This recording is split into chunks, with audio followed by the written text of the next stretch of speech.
എല്ലാ സജ്ജനങ്ങൾക്കും എൻ്റെ പുതിയ വീഡിയോയിലേക്ക് സ്വാഗതം. ഓം നമോ ഭഗവതേ വാസുദേവായ. കഴിഞ്ഞ ദശകത്തിൽ, അതായത് ദശകം 33-ൽ നമ്മൾ രാമായണ കഥയുടെ ആദ്യ ഭാഗമാണ് പഠിച്ചത്. ചിരഞ്ജീവിയായ സാക്ഷാൽ ശ്രീ ഹനുമാൻ സ്വാമിയും അതുപോലെ തന്നെ ശ്രീരാമദേവനും പരസ്പരം കണ്ടുമുട്ടുന്ന ഭാഗമാണ്. ഇനി നമ്മൾ പഠിക്കാൻ പോകുന്നത് രാമായണ കഥയുടെ രണ്ടാമത്തെ ഭാഗമാണ്. ഇതിൽ രാമായണത്തിലെ കിഷ്കിന്ധാ കാണ്ഡം മുതൽ ഉത്തര രാമായണം വരെയുള്ള ഭാഗങ്ങളാണ് ശ്രീമൻ നാരായണ ഭട്ടതിരിപ്പാട് ഗുരുവായൂരപ്പനോട് വിവരിക്കുന്നത്. ഇതിൽ സുഗ്രീവ സഖ്യം, ബാലിവധം, സീതാന്വേഷണം, ഹനുമാന്റെ ലങ്കാദഹനം, രാവണവധം, സീതാ പരിത്യാഗം, സീതാദേവി ഭൂമിദേവിയിൽ ലയിക്കുന്നത്, ശ്രീരാമദേവൻ തിരികെ വൈകുണ്ഠത്തിലേക്ക് പോകുന്നത്, ഇതൊക്കെയാണ് പ്രതിപാദിക്കുന്നത്. പഠിക്കാൻ തുടങ്ങുന്നതിന് മുമ്പ് തന്നെ ഞാനൊരു കാര്യം പറയട്ടെ. ഈ ദശകം വളരെ കടുകട്ടിയായ പദങ്ങൾ കൂട്ടിച്ചേർത്തുണ്ടാക്കിയതാണ്. വളരെ ശ്രദ്ധിച്ച് കുറേ തവണ ചൊല്ലിപ്പഠിച്ചാൽ മാത്രമേ നമുക്കിത് നന്നായി ചൊല്ലാൻ പറ്റുള്ളൂ. എല്ലാവരും ശ്രദ്ധിക്കുക. ആദ്യം തന്നെ നമുക്ക് ഓരോ ശ്ലോകത്തിൻ്റെയും അർത്ഥം മനസ്സിലാക്കാം.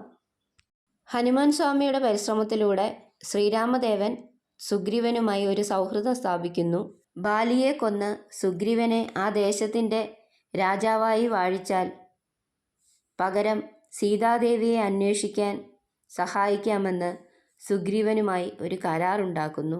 സുഗ്രീവൻ്റെ ആത്മവിശ്വാസം നേടുന്നതിനായി മയാസുരൻ്റെ പുത്രനായ ദുന്ദുഭിയെ തൻ്റെ കാൽവിരൽ കൊണ്ട് ഉയർത്തി ശ്രീരാമദേവൻ മൈലുകൾക്കപ്പുറത്തേക്ക് എറിയുന്നു. കൂടാതെ 7 സാലമരങ്ങളെ ഒരൊറ്റ അമ്പുകൊണ്ട് എയ്ത് കാണിക്കുന്നു. തുടർന്ന് ഒരു മരത്തിൻ്റെ മറവിലിരുന്നു കൊണ്ട് അന്യായ മാർഗത്തിലൂടെ തൻ്റെ സുഹൃത്തായ സുഗ്രീവനെ കൊല്ലാൻ ശ്രമിച്ച അതിശക്തിശാലിയായ ബാലിയെ ശ്രീരാമദേവൻ കൊല്ലുന്നു. സീതാദേവിയെ വേർപിരിഞ്ഞതിൻ്റെ വിരഹദുഃഖത്തിൽ മാതംഗമുനിയുടെ ആശ്രമത്തിൽ വർഷകാലം അദ്ദേഹം കഴിച്ചുകൂട്ടുന്നു. ഇതാണ് 1-ാം ശ്ലോകത്തിൻ്റെ അർത്ഥം. സഹോദരനായ ലക്ഷ്മണൻ സുഗ്രീവനെ ഉപദേശിച്ചപ്പോൾ ഭയന്ന സുഗ്രീവൻ വാനര സൈന്യത്തെ വിളിച്ചുകൂട്ടി ശ്രീരാമദേവൻ്റെ അടുക്കലേക്ക് പോവുകയും 4 ദിക്കുകളിലേക്ക് സീതാദേവിയെ അന്വേഷിക്കാൻ വാനര സൈന്യത്തെ ഏർപ്പാടാക്കുകയും ചെയ്തു. മുമ്പിൽ നിന്നിരുന്ന ഹനുമാന് സീതാദേവിയെക്കുറിച്ചുള്ള ഒരു സന്ദേശവും തൻ്റെ മുദ്രമോതിരവും നൽകി യാത്രയാക്കുന്നു. അങ്ങനെ ശ്രീരാമഭക്തിയായ സീതാദേവിയെ അന്വേഷിക്കാനുള്ള ദൗത്യം വാനരസേന വളരെ ഉത്സാഹത്തോടുകൂടി സ്വീകരിക്കുന്നു. ഇതാണ് 2-ാം ശ്ലോകത്തിൻ്റെ അർത്ഥം.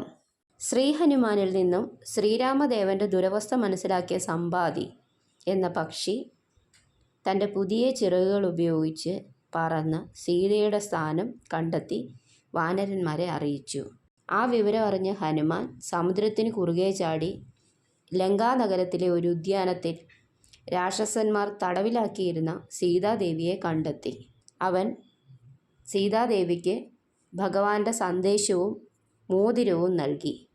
അശോകവനം എന്ന ആ ഉദ്യാനം നശിപ്പിച്ച് അക്ഷകുമാരനുമായി യുദ്ധത്തിലേർപ്പെട്ട് അവനെ കൊന്നു. കയറുകൊണ്ട് ബന്ധിച്ച് രാവണൻ്റെ കൊട്ടാരത്തിലേക്ക് കൊണ്ടുപോയതിൻ്റെ അപമാനം സഹിച്ച് ദുഷ്ടനായ രാക്ഷസനെ നേരിട്ടു. തുടർന്നു ലങ്കയ്ക്ക് തീയിട്ടു. പിന്നീട് വേഗത്തിൽ വീട്ടിലേക്ക് മടങ്ങി. സീത അയച്ച ചൂടാമണി എന്ന കിരീടം ശ്രീരാമദേവന് നൽകി. ഇതാണ് ശ്ലോകം 3-ൻ്റെ അർത്ഥം. ഇതിൽ തന്നെ സമ്പാതി എന്ന പക്ഷിയെക്കുറിച്ച് നമുക്ക് കൂടുതൽ മനസ്സിലാക്കാം. സമ്പാതി വെറുമൊരു പക്ഷി മാത്രമല്ല, സൂര്യദേവൻ്റെ തേരാളിയായ അരുണൻ്റെ പുത്രനാണ്. കൂടാതെ ജടായു എന്ന പക്ഷിയുടെ ജ്യേഷ്ഠനുമാണ്. ഒരിക്കൽ ജടായു ഒരു മത്സരത്തിൽ പങ്കെടുത്ത് വളരെ ഉയരത്തിൽ പറന്ന് സൂര്യദേവൻ്റെ അടുക്കലേക്ക് എത്തുകയും ജടായുവിന് ആപത്ത് സംഭവിക്കാതിരിക്കാൻ വേണ്ടി സമ്പാതി തൻ്റെ ചിറകുകൾ വിരിച്ച് ജടായുവിനെ രക്ഷിക്കുന്നു. പകരം സമ്പാതിയുടെ ചിറകുകൾ കരിഞ്ഞു പോകുന്നു. ഇപ്പോൾ ഹനുമാൻ സ്വാമിയുടെ വൃത്താന്തം കേട്ടപ്പോൾ തനിയെ മുളച്ചു വന്ന സമ്പാതിയുടെ ചിറകുകളെക്കുറിച്ചാണ് ഈ ദശകത്തിൽ വർണ്ണിച്ചത്.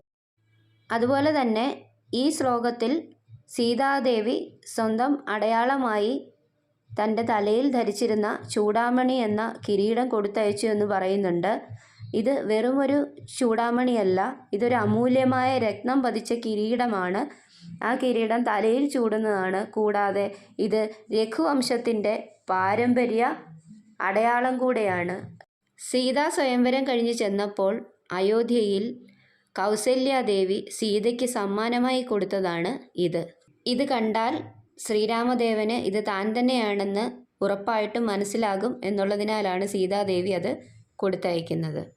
മഹായോദ്ധാക്കളായ സുഗ്രീവൻ, അംഗദൻ തുടങ്ങിയവരുടെ നേതൃത്വത്തിൽ വലിയൊരു വാനര സൈന്യവുമായി ശ്രീരാമൻ പുറപ്പെട്ടു. സമുദ്രതീരത്തെത്തി. രാവണൻ്റെ ഇളയ സഹോദരനായ വിഭീഷണനാകട്ടെ ശ്രീരാമൻ്റെ അരികിലേക്ക് വന്ന് ശ്രീരാമനിൽ അഭയം പ്രാപിച്ചു.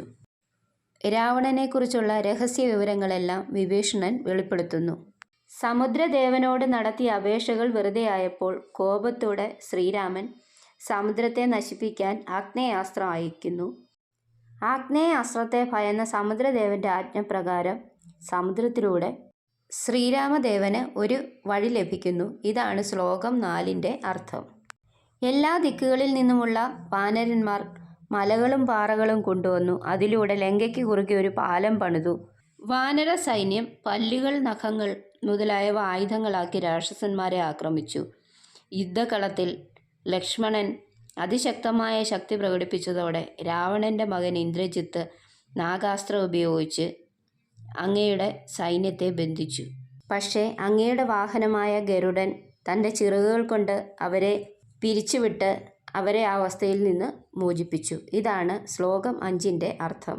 രാവണൻ്റെ ശക്തമായ ആയുധപ്രഹരത്തിൽ ബോധരഹിതനായി ലക്ഷ്മണൻ വീഴുന്നു. സമുദ്രത്തിനക്കരെയുള്ള ഒരു വിദൂരദേശത്ത് സഞ്ജീവനി പർവ്വതത്തിൽ നിന്ന് കൊണ്ടുവന്ന ഔഷധങ്ങളുടെ മിശ്രിതം ശ്വസിച്ചപ്പോൾ ലക്ഷ്മണൻ്റെ ശ്വാസം വീണ്ടെടുക്കാൻ കഴിഞ്ഞു. മായാതന്ത്രങ്ങളുടെ തൻ്റെ വൈദഗ്ധ്യത്താൽ അത്യധികം അഭിമാനിച്ചിരുന്ന ഇന്ദ്രജിത്തിനെ ലക്ഷ്മണൻ കൊന്നു. രാവണൻ്റെ മായാപ്രയോഗം യുദ്ധക്കളത്തിൽ വളരെയധികം ആശയക്കുഴപ്പം സൃഷ്ടിച്ചു. ഭഗവാൻ അസ്വസ്ഥനായി. പക്ഷേ വിഭീഷണൻ ഭഗവാന്റെ മനസ്സിനെ ശാന്തമാക്കി. അവൻ കാര്യങ്ങളുടെ യഥാർത്ഥ അവസ്ഥ ഭഗവാൻ വിശദീകരിച്ചു കൊടുത്തു. പിന്നെ ഭൂമി കുലുക്കുന്ന നടത്തത്തോടെ മുന്നിൽ വന്നിരുന്ന വാനര സൈന്യത്തെ മുഴുവൻ വിഴുങ്ങിക്കൊണ്ടുവന്ന രാവണൻ്റെ സഹോദരനായ കുംഭകർണനെ ഭഗവാൻ വധിക്കുന്നു. ഇതാണ് ശ്ലോകം 6-ന്റെ അർത്ഥം. ദേവേന്ദ്രൻ അയച്ചു കൊടുത്ത രഥവും കവചവും സ്വീകരിച്ച് രാവണനുമായി യുദ്ധം ചെയ്ത് ബ്രഹ്മാസ്ത്രത്താൽ രാവണൻ്റെ തലകൾ വെട്ടിമാറ്റി സീതയെ അഗ്നിയാൽ ശുദ്ധീകരിച്ച ശേഷം സ്വീകരിച്ചു.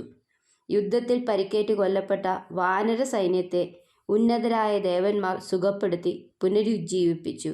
പിന്നീട് ലങ്കയിലെ രാജാവായ വിഭീഷണനോടും പത്നിയായ സീതാദേവിയോടുമൊപ്പം പുഷ്പക വിമാനത്തിൽ സ്വന്തം നഗരമായ അയോധ്യയിലേക്ക് ശ്രീരാമദേവൻ മടങ്ങുന്നു. ഇതാണ് ശ്ലോകം 7-ന്റെ അർത്ഥം. പുണ്യജലം കൊണ്ട് കിരീടധാരണം ചെയ്യപ്പെട്ടതിൽ ഭഗവാൻ സന്തുഷ്ടനായിരുന്നു. 10,000 വർഷത്തിലധികം സന്തോഷത്തോടെ ഭരിച്ചു. സീതയെക്കുറിച്ചുള്ള അപകീർത്തികരമായ ഒരു പ്രജയുടെ ചോദ്യത്തിന് മറുപടിയായി ഗർഭിണിയായിരുന്നിട്ടും സീതയെ ഉപേക്ഷിച്ചു. എന്തൊരു കഷ്ടമാണ്! ശത്രുഘ്നൻ അസുരനായ ലവണാസുരനെ കൊന്നു. ശൂദ്ര സന്യാസിയായ ജംബുകനെ ശ്രീരാമദേവൻ കൊല്ലുന്നു. അതിനുശേഷം വാൽമീകിയുടെ ആശ്രമത്തിൽ താമസിച്ചിരുന്ന സീതാദേവി ശ്രീരാമദേവൻ്റെ 2 പുത്രന്മാരെ പ്രസവിച്ചു. ഇതാണ് ശ്ലോകം 8-ന്റെ അർത്ഥം. യജ്ഞശാലയിൽ വാൽമീകി മഹർഷിയുടെ ആജ്ഞപ്രകാരം ശ്രീരാമൻ്റെ പുത്രന്മാർ വാൽമീകി മഹർഷിയുടെ ദിവ്യരചനയായ രാമായണം മധുരമായി പാടി. സീതാദേവിയെ തിരികെ കൊണ്ടുവരാൻ ശ്രീരാമദേവൻ ആഗ്രഹിച്ചിരുന്നുവെങ്കിലും സീതാദേവി അവിടെ ഉണ്ടായിരുന്നുവെങ്കിലും ആ സമയം സീതാദേവി ഭൂമിയിലേക്ക് പ്രവേശിച്ചു. പുറപ്പെടാനുള്ള സമയം വന്നിരിക്കുന്നുവെന്ന് കാലദേവൻ ശ്രീരാമദേവനെ ഓർമ്മിപ്പിച്ചു. ഒരു പ്രത്യേക ഉദ്ദേശത്തിനായി ശ്രീരാമദേവൻ ലക്ഷ്മണനെ ഉപേക്ഷിച്ചു.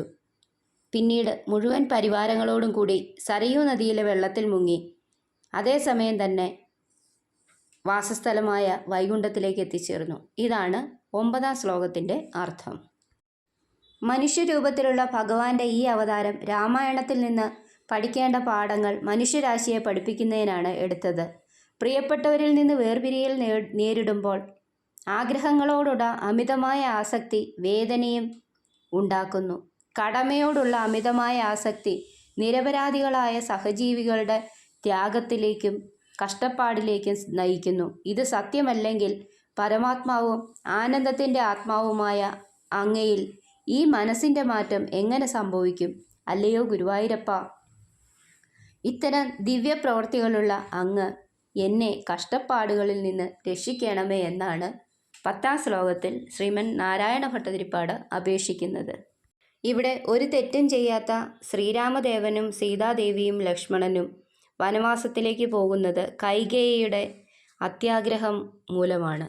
അതുപോലെ തന്നെ അത്യന്തം പവിത്രയും പതിവ്രതയുമായ സീതാദേവി ശ്രീരാമദേവനാൽ ഉപേക്ഷിക്കപ്പെടുന്നതും പ്രജകളുടെ ചില ചിന്തകൾ മൂലമാണ്.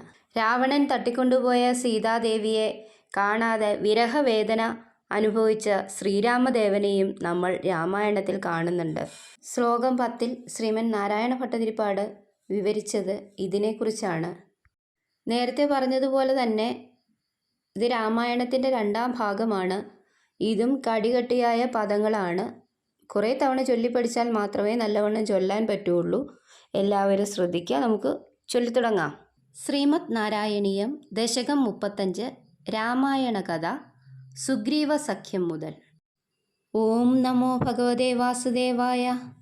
നീത സുഗ്രീവ മൈത്രീം തദന് ഹനുമതാ ദുന്ദുഭേ കായമുച്ചേർ ക്ഷിപ്ത്വാങ്കുഷ്ടേന ഭൂയോ ലുലവിതയുഗവത് പത്രിണാ സപ്തസാലാൻ ഹത്വാ സുഗ്രീവ ഖാദോദ്യതമതുലബലം ബാലിനം വ്യാജവൃത്യാ വർഷാവേലാമനൈഷീർ വിരഹതരളിതസ്ത്വമ്മദംഗാശ്രമാന്തേ സുഗ്രീവേണാനുജോക്ത്യാ സഭയമഭിയതാ വ്യൂഹിതാം വാഹിനീം താം ഋക്ഷാണാം വീക്ഷ്യദിഷു ദ്രുതമദദൈതാ മാർഗണായാവനമ്രാം സന്ദേശം ചാങ്കുലീയം പവനസുതകരേ പ്രാദിശോ മോദശാലീ മാർഗേ മാർഗേ മമാർഗേ കപിഭിരഭി തഥാ ത്വത്പ്രിയാ സപ്രയാസൈ ത്വദ്വാർത്താ കർണനോദ്യത് ഗരുദുരുജവ സമ്പാദി സമ്പാദി വാക്യാ പ്രോത്തീർണാണോധിർ അന്തർനഗരിജനഗജാം വീക്ഷ്യദത്താങ്കുലീയം പ്രസ്യുദ്യോദാനമക്ഷ ശബണചണരണ സോഡബന്ധോദശാസ്യം ദൃഷ്ട്വാ പ്ലുഷ്ടാ ച ലങ്കാം ഛടിതി സ ഹനുമാൻ മൗലിരത്നം ദദൗ തേ ത്വം സുഗ്രീവാംഗദാദി പ്രബലകപിജമൂ ചക്രവിക്രാന്തഭൂമി ചക്രോഭിക്രമ്യ പാരേ ജലധി നിശ്ചരേന്ദ്രാനുജാശ്രീയമാണ തത്പ്രോക്താം ശത്രുവാർത്താം രഹസ്യ നിശമയൻ പ്രാർത്ഥനാ പാർത്ഥ്യരോഷാ പ്രാസ്താഗ്നേയാസ്ത്രതേജസ് ത്രസദുദതി ഗിരാ ലബ്ധവാൻ മധ്യമാർഗം